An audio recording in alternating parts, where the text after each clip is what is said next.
The little porcelain ballerina on the highest shelf spun in a slow, silent circle, her pink tutu stained with a splash of dried coffee that looked exactly like a bruise. She was frozen in a permanent pirouette, her chipped hand reaching for nothing, watched over by layers of greasy dust that hadn't been disturbed in years. The kitchen was quiet, save for the low, steady hum of the refrigerator that seemed to vibrate in the back of your teeth, too. It was that strange, heavy time of late afternoon, where the light turns golden and thick, casting long shadows that stretch across the linoleum floor like fingers. For a moment, everything felt still. The air smelled of lemon polish and stale cigarettes, a confusing mix of clean and dirty that Mia had breathed in every day of her 16 years. Mia stood on the wobbly wooden step stool, her sneakers gripping the edges, reaching up with a rag to wipe the grease splatters off the vent hood above the stove. Her arm ached with the effort. The rag was hot, dripping with soapy water, and every time she wiped, a new streak of grey appeared, mocking her work. She was sweating, even though the house was cool. It was a cold sweat, the kind that comes from waiting. She glanced at the clock on the wall. It was a plastic clock shaped like a cat, its eyes moving back and forth with every second. Tick-tock. The black tail swung hypnotically. It was 4:45 p.m. In 15 minutes, the world would shatter. She knew this schedule better than she knew the back of her own hand. It was the rhythm of her life, the frantic cleaning before 5 p.m., the silence that had to be maintained, the specific way the towels had to be folded. Through. One thing was out of place, the air in the house would change. It would become heavy, hard to breathe, like trying to suck air through a thick blanket. Mia wiped a strand of hair out of her eyes, leaving a smudge of grease on her forehead. She didn't know she had done it.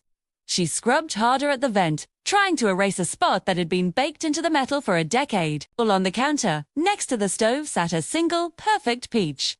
It had been bought 2 days ago from the roadside stand down the highway. It was soft to the touch, the skin a fuzzy blend of red and yellow, smelling impossibly sweet compared to the rest of the kitchen. It sat there like a foreign object, a piece of summer that hadn't yet rotted.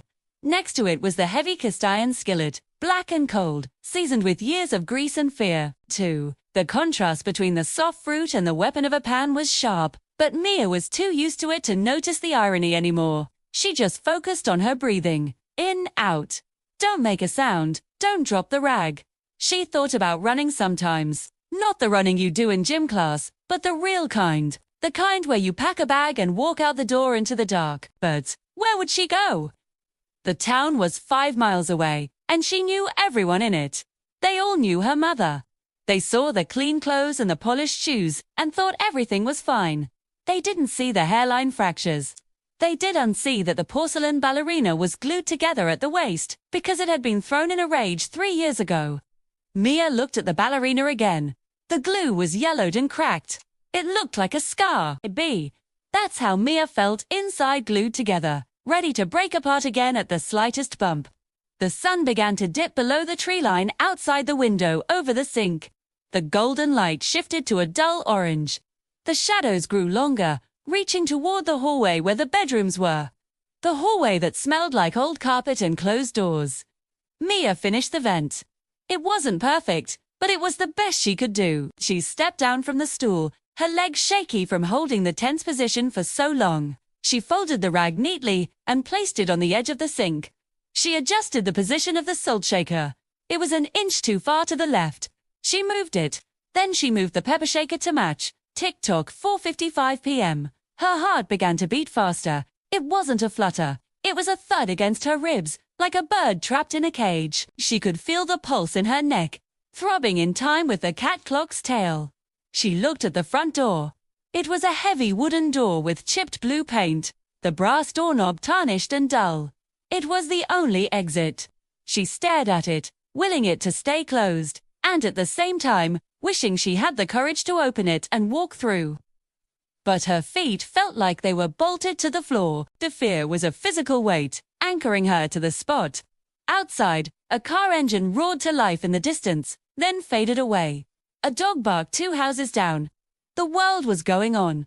People were driving home. People were cooking dinner. People were safe.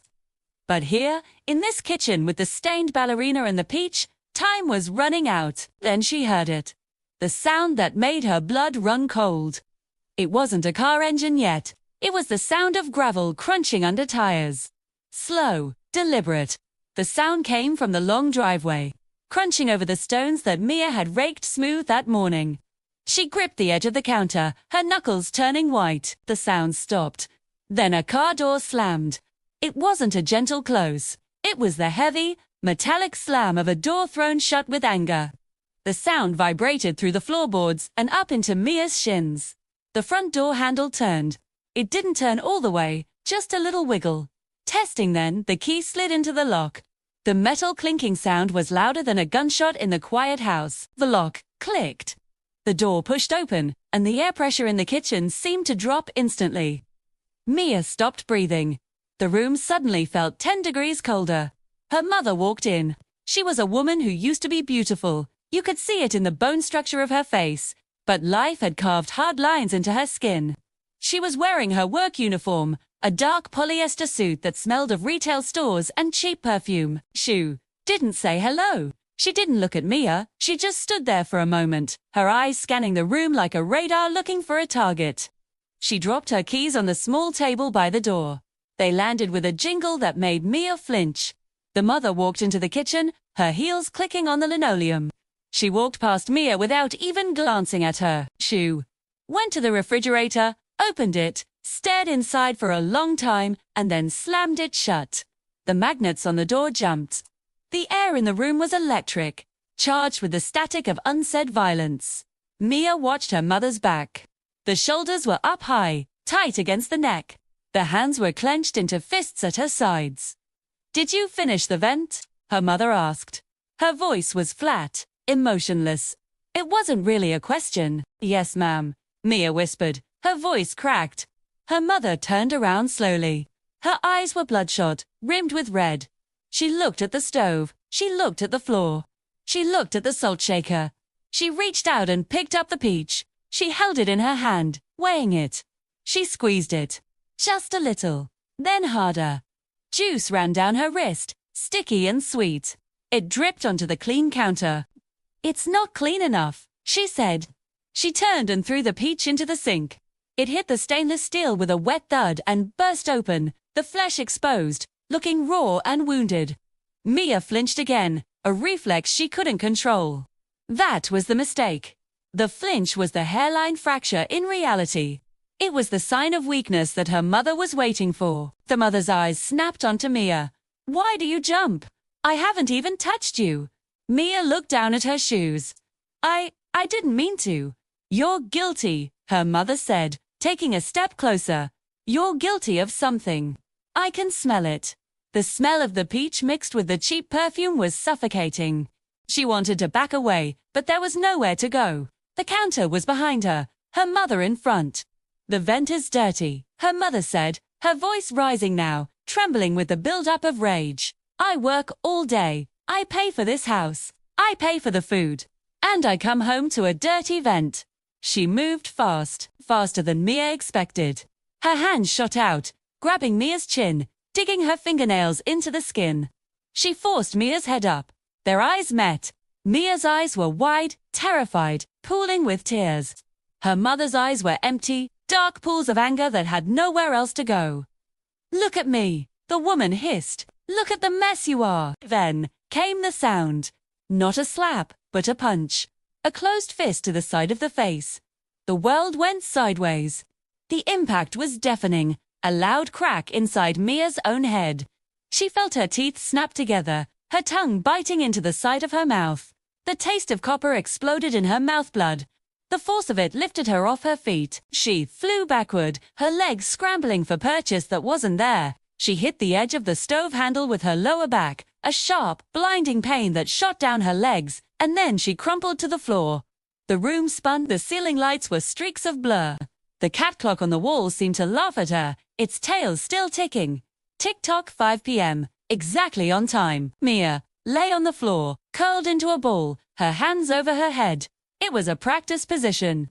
She knew to protect her organs. She knew to protect her face. She waited for the next blow. She waited for the yelling, but for a second, there was nothing but the ringing in her ears. A high-pitched, piercing whine that drowned out the world.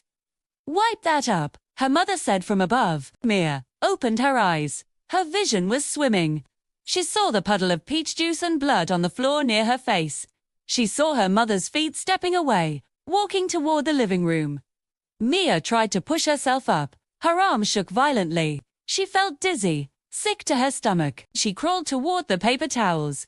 She could hear the television turn on in the other room. The sound of a game show audience laughing. It was a surreal, horrible background to the pain throbbing in her jaw. She reached for the towels, her hand trembling so hard she couldn't grab them.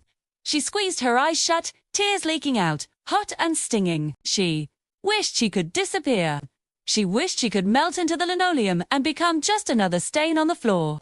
This was her life. This was her normal, and in that moment, looking at the dust under the cabinet, she believed that this was all she would ever know. That she was broken, just like the ballerina, and no one was coming to fix her. Then, through the ringing in her ears and the sound of the TV, she heard a new sound. It came from outside. A low rumble. Not the neighbor's car. Not the mail truck. It was the sound of a heavy engine, a diesel motor, idling at the end of the driveway. It was a deep, guttural sound that vibrated the window glass. Mia froze. She turned her head slowly, wincing at the pain in her neck. She looked through the window above the sink.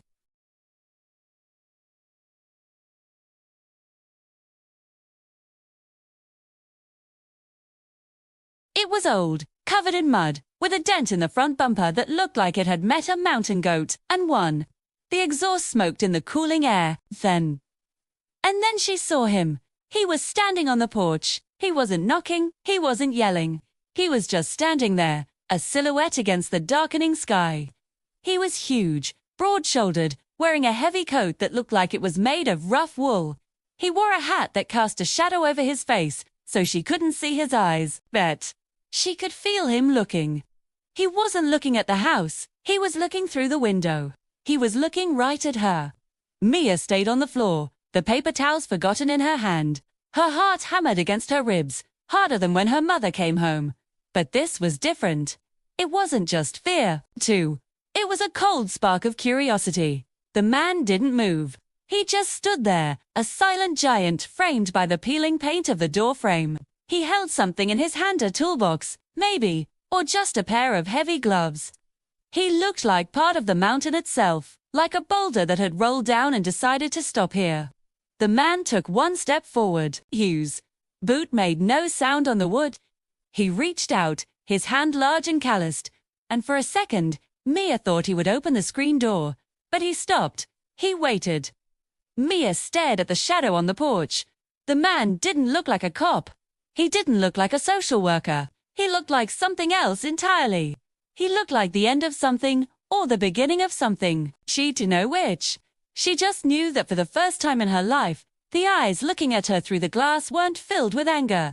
They were filled with a quiet, terrifying intensity. She sat there, bleeding on the kitchen floor, and watched the silent mountain man watch her.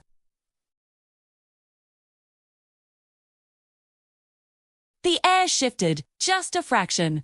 And in that silence, a question hung in the air between them, unanswered and heavy. Who was he, and why was he here? The wooden frame of the screen door didn't just open. It imploded inward with a sickening crunch of splintering wood, tearing the hinges right out of the drywall. The sound was like a gunshot going off inside a tin can, louder than the television, louder than the ringing in Mia's ears.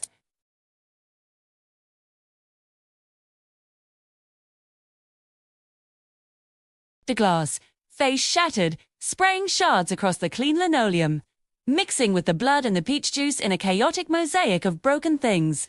Time didn't just stop, it shattered into 1,000 jagged pieces. Mia didn't scream. She couldn't. Her breath was trapped in a throat that felt like it had been stuffed with cotton.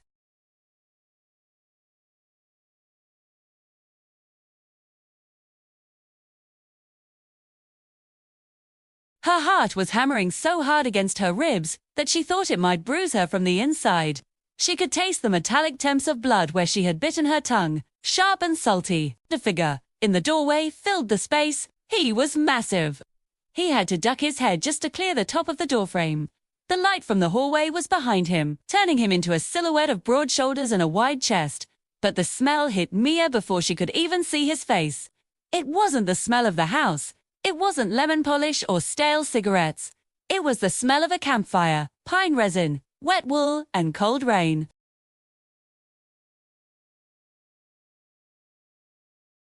Her mother spun around, her face twisting from a look of domineering anger to something Mia had never seen before: raw, unfiltered panic.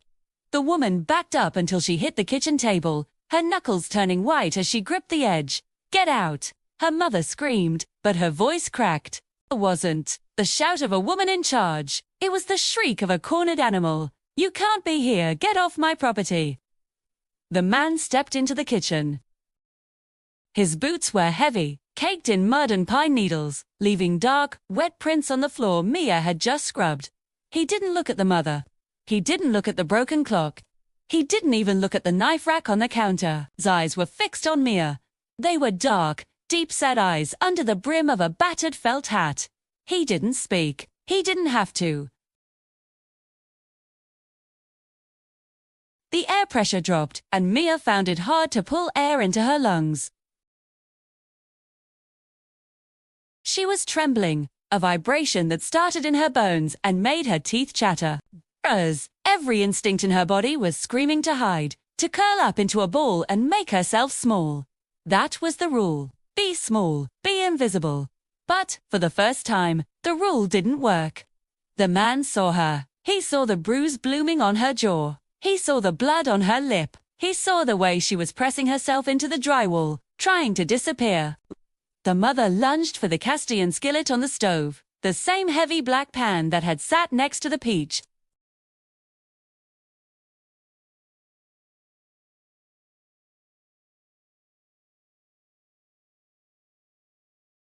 Mia squeezed her eyes shut, waiting for the impact of the metal against bone. She waited for the screaming to get worse.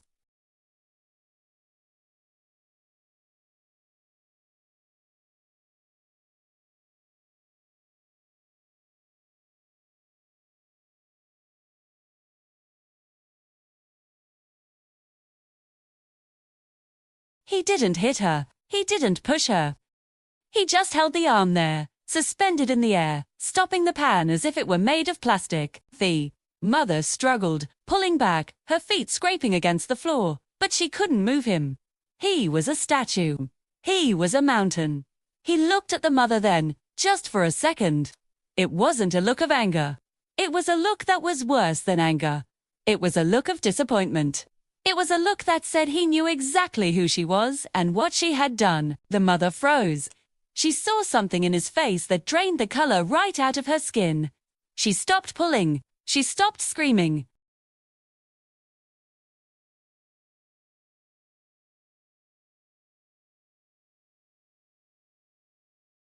The mother stumbled, catching herself, hugging her arms to her chest.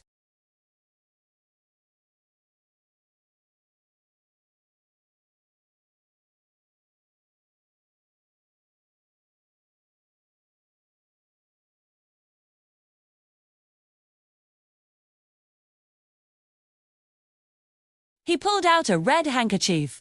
It was clean. It smelled like laundry detergent and wood smoke. He crouched down slowly, bringing himself to her level, so he wasn't looming over her. He held the cloth out.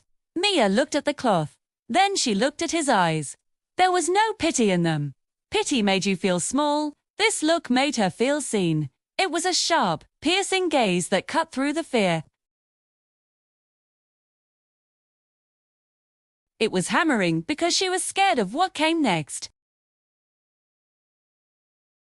For years, her life had been a series of reactions. React to the voice, react to the hand, react to the rules. But now the rules were broken. The mother was standing in the corner, defeated by the sheer presence of this stranger. The door was open, the cool night air was blowing in, carrying the smell of rain.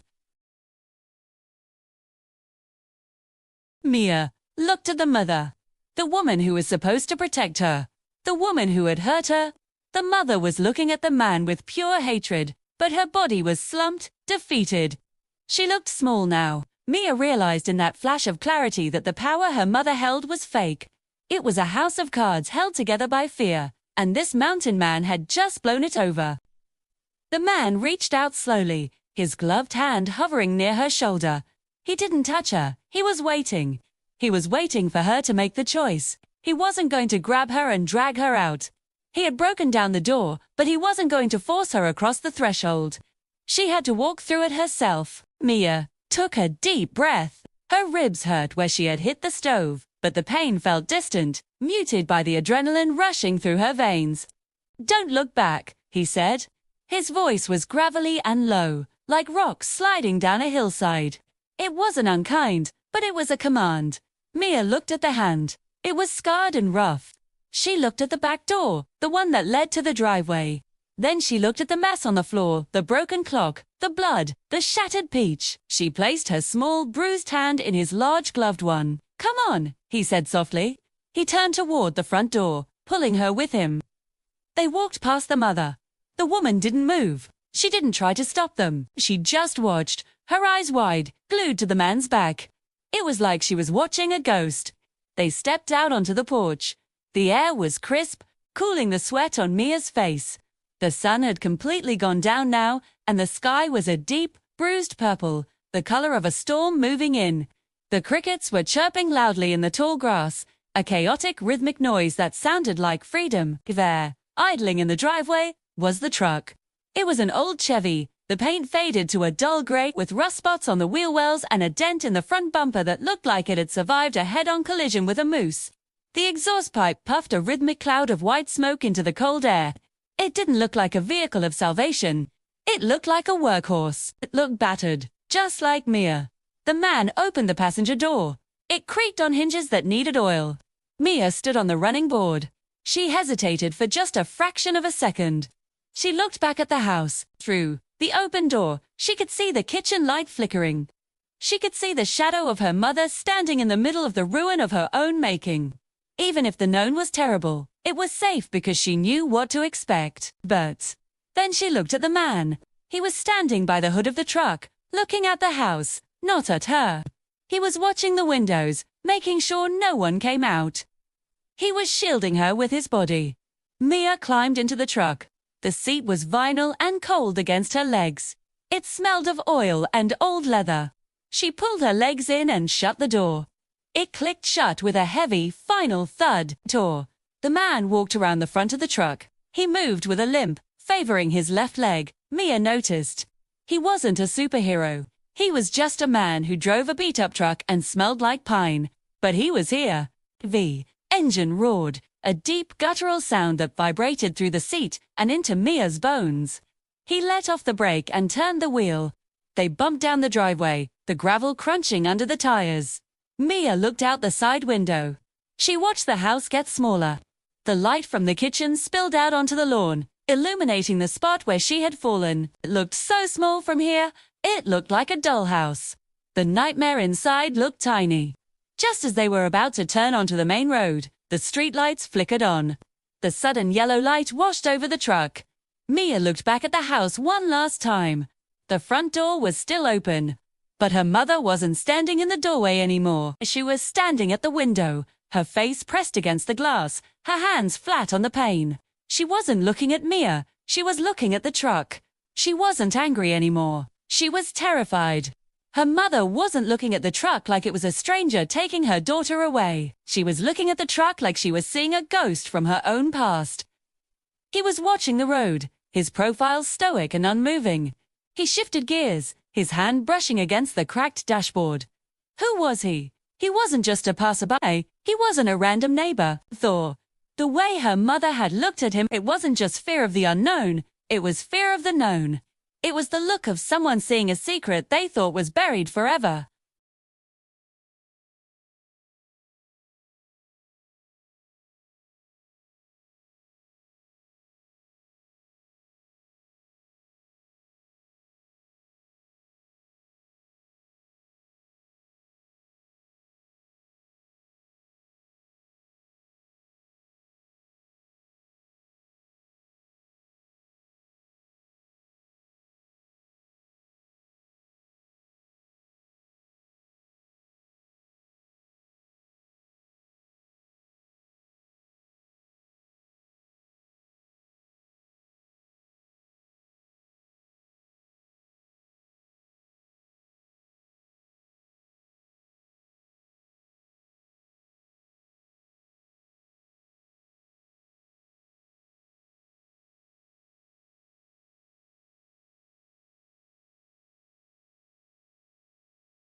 He was hurt worse than he let on.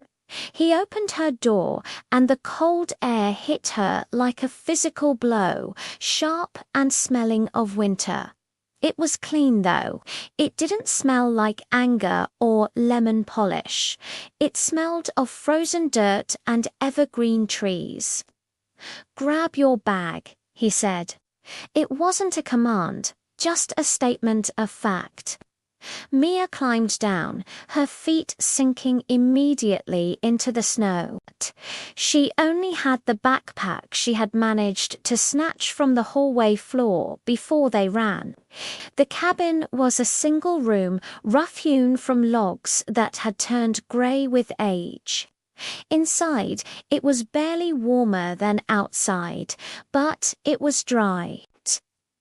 There was a wood stove in the corner, cast iron and black, and a cot against the far wall covered in a thick wool blanket.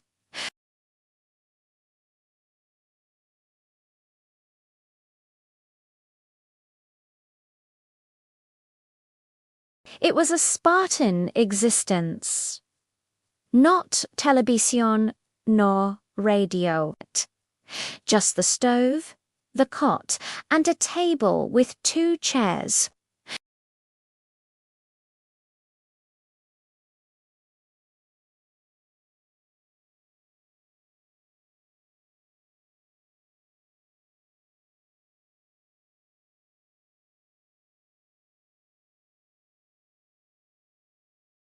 He lowered himself onto one of the chairs, wincing as he did, and began to unbutton his coat.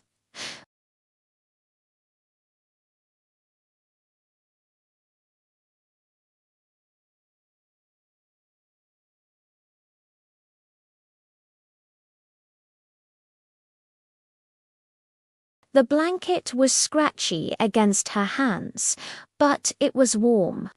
She watched him peel off his coat and then his flannel shirt. Underneath his side was wrapped in a thick bandage that was soaked with blood. He had been bleeding for a while.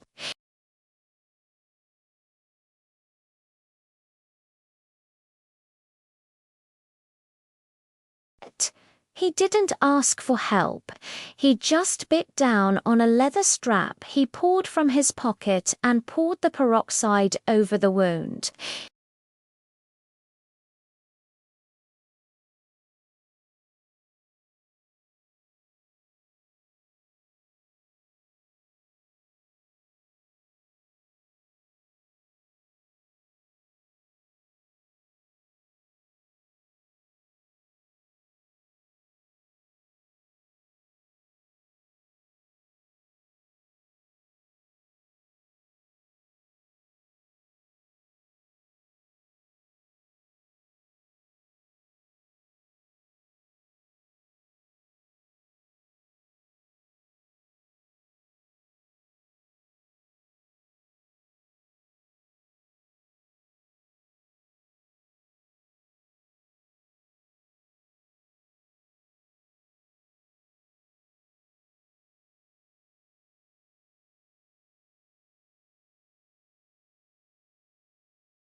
Every time she closed her eyes, she saw the kitchen, she saw the peach explode. She saw the look on her mother's face. Eventually, she couldn't lie still anymore. She got up and walked to the window. It was pitch black outside, but she could see her own reflection in the glass. The cabin was dark behind her, the fire having died to coals, making the window act like a mirror. She stopped cold. The face looking back at her was swollen. Her jaw was puffy and purple, her lip cut and scabbed over. But it wasn't the injuries that made her freeze, it was her eyes. They were hard. They were narrow. They were filled with a cold, sharp anger that she didn't recognize. She was clenching her jaw so hard her teeth ached. Her hands were balled into fists at her sides, fingernails digging into her palms. She looked like her mother. The realization hit her in the gut like a physical punch. For years, she had told herself she was different. She told herself she was the victim, the innocent one. But staring at her reflection in the cold glass of a mountain cabin, she saw the same cruelty in her own eyes that she feared in her mother. The anger was a virus. It had been passed down to her. She was full of it. If she stayed here, if she let this rage fester, she was going to become the very thing that destroyed her.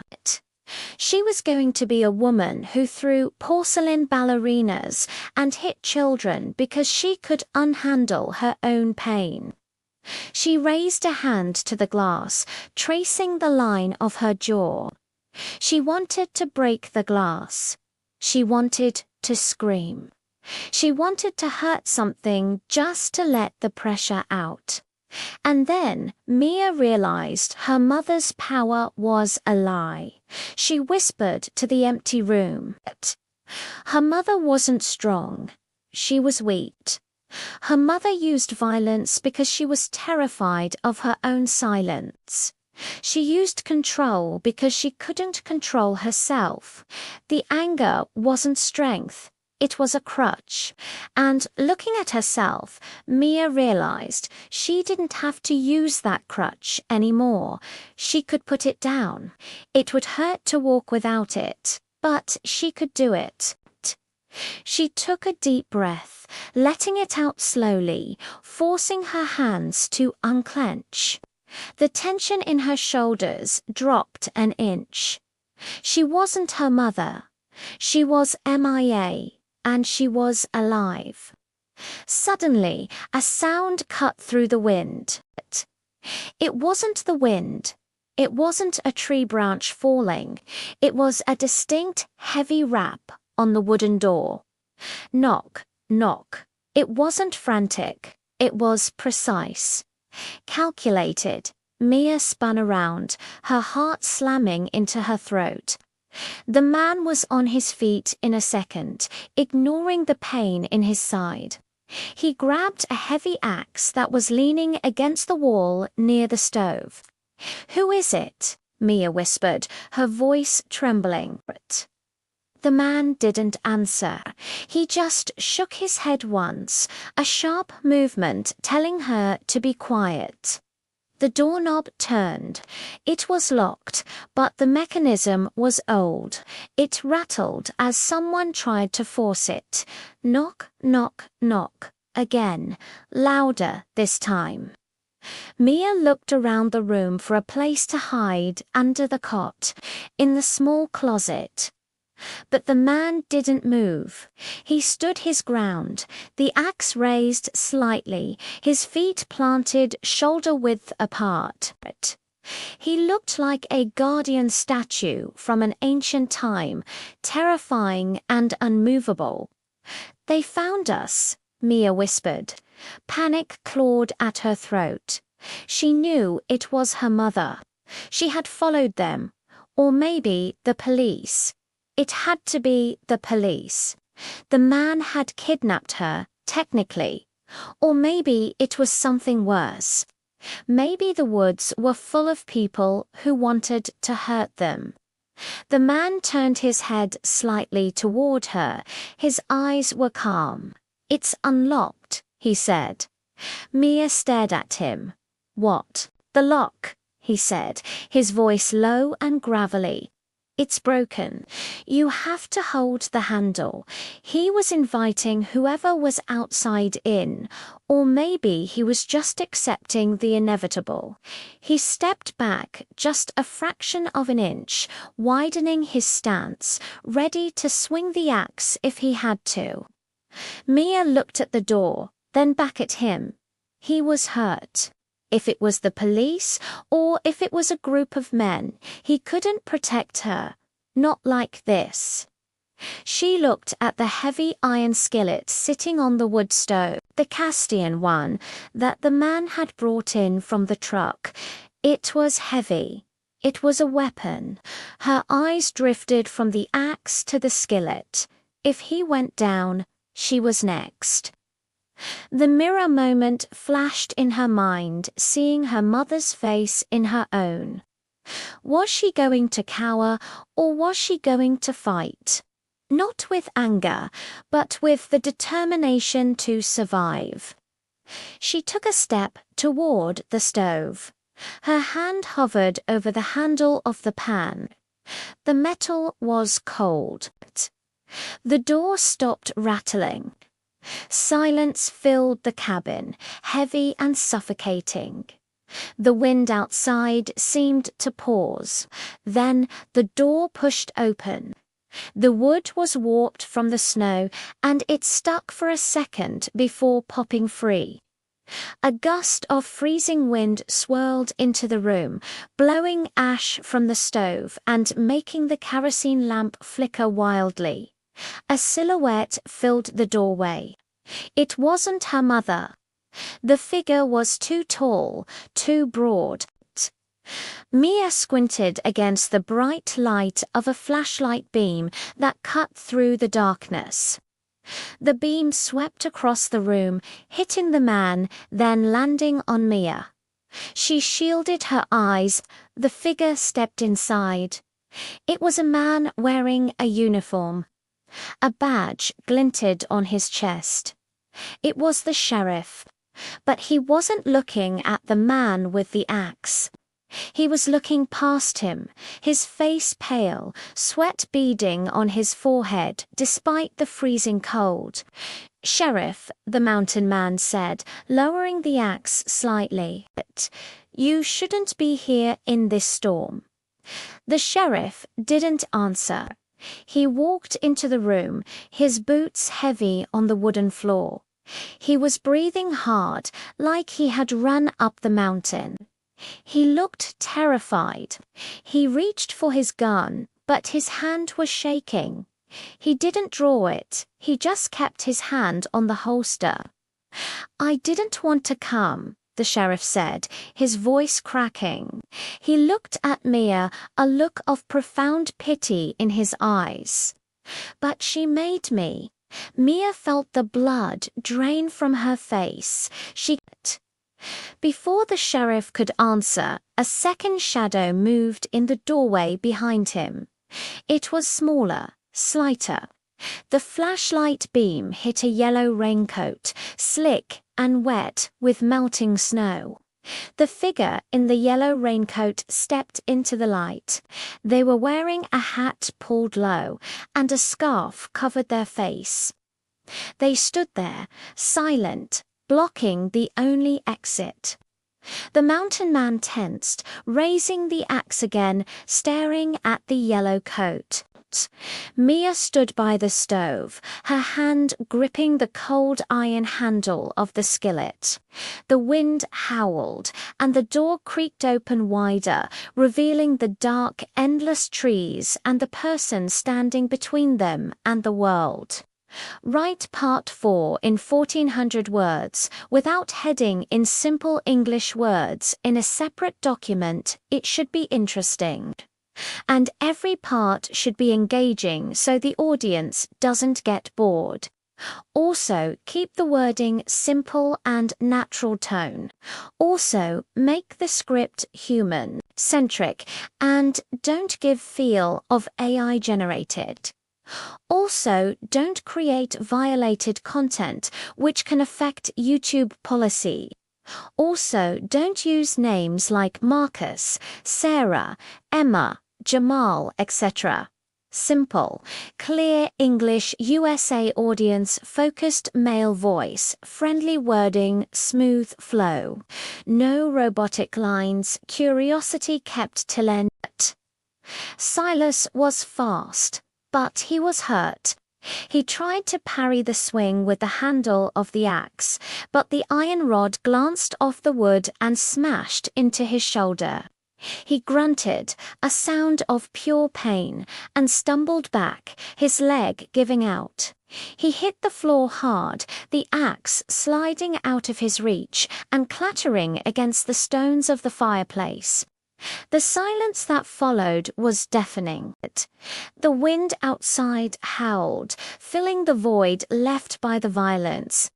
Silas was down, clutching his shoulder, his face pale and grey.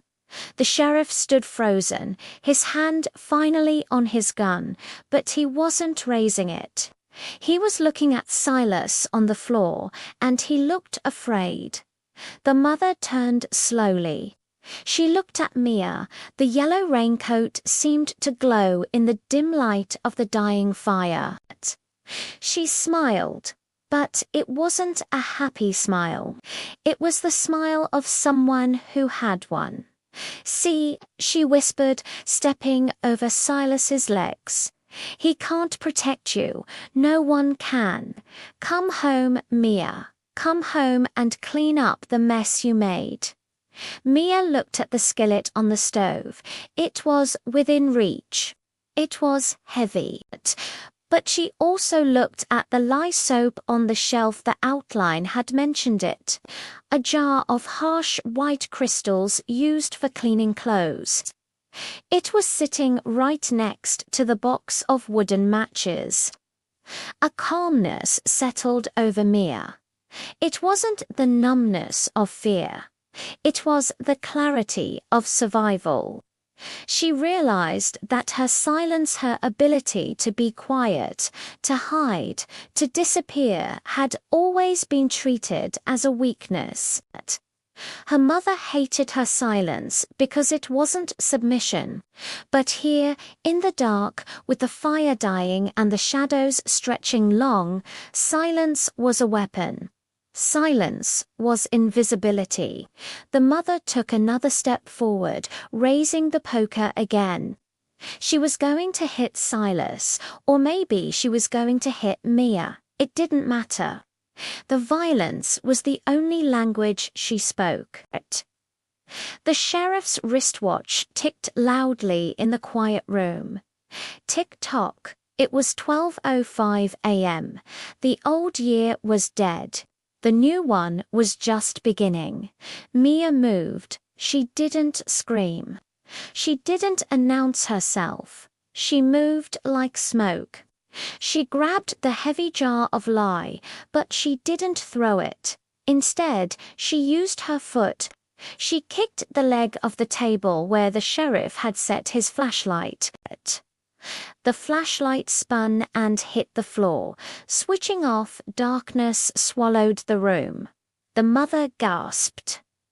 "What did you do? Turn it back on." The sheriff fumbled for his light. "I can't see my hand." In the darkness, Mia was home. She knew this room now. She knew where the cot was. She knew where the woodpile was. She knew where the stove was. She could hear the mother's breathing, ragged and loud. She could hear the rustle of the yellow raincoat. Silas was down by the fireplace. He was quiet. That scared her more than anything. "Where are you?" the mother screamed, swinging the poker through the air. The metal whistled, hitting the wall with a dull thud. Mia crawled under the table. She moved to the shelf. She found the box of matches. She struck one against the rough wood of the shelf. It flared to life, a tiny, dangerous spark. She lit the corner of the dish towel hanging next to the stove. It caught instantly. She dropped it onto the pile of dry newspapers near the wood box. Flames roared up, sudden and bright. The light revealed the room in a flickering orange strobe. The mother was turning in circles, her face twisted in confusion. The sheriff was fumbling with his gun, blinded by the sudden light. Silas was trying to push himself up, his face a mask of agony. The fire on the floor grew, eating the dry wood, climbing the legs of the table. It was a barrier between Mia and them. "Mia!" the mother shrieked. She saw her then. She saw the girl standing on the other side of the flames. "You little brat. You'll burn us all alive." Mia didn't speak. She picked up the Castian skillet. It was heavy, cold in one hand, hot from the fire in the other. She looked at her mother. She really looked at her. She saw a small, pathetic woman in a yellow coat holding a stick, shaking with rage. She saw a woman who was terrified of being alone. The mother stepped toward the fire.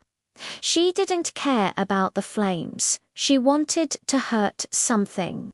She swung the poker wide, knocking a burning log out of the stove. Embers exploded across the floor. "Get out," Mia said.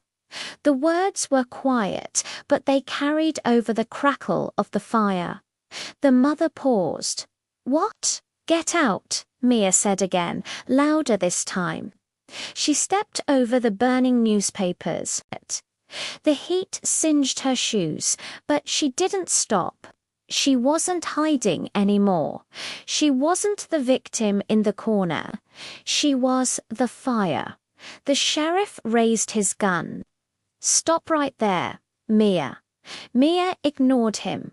She kept her eyes on her mother. She held the skillet up, not to block, but to strike. The mother looked at the skillet, then at Mia's eyes. For the first time, the mother hesitated. She saw something in her daughter's face that wasn't fear. She saw strength. She saw that the chain was broken. "You don't tell me what to do," the mother screamed. She lunged. She swung the poker with both hands, aiming for Mia's head. It was a killing blow. It was the end of the story. Mia didn't duck. She didn't run. She stepped inside the reach of the poker, bringing the skillet up in a high, hard arc. The metal poker whistled through the air, descending toward her skull. The skillet rose to meet it. The world narrowed down to the point of impact. The iron collided with the iron.